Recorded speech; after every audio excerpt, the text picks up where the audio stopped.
नेपाली भाषा अथवा नेपाली डिपार्टमेन्टको जुन बुक्सहरू अलिकति त्यसलाई जग्गा गर्ने व्यवस्था उहाँले गरेका थिए।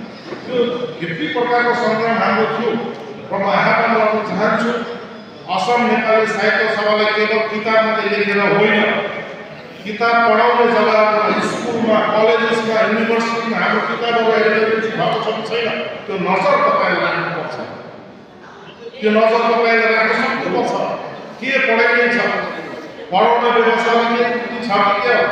अहिलेको समयमा केवल पढाएर मात्रै होइन, भोलिको त्यो डिग्रीलाई हासिल गरेर हामीले आफ्नो जीवनमा, कार्यशैलीमा, आफ्नो प्रोफेसनली हामीले त्यो भाषालाई आफ्नो केरियर बनाएर लाग्न सक्छ कि के हो, त्यहाँ पनि हामीले ध्यान दिनु जरुरी छ।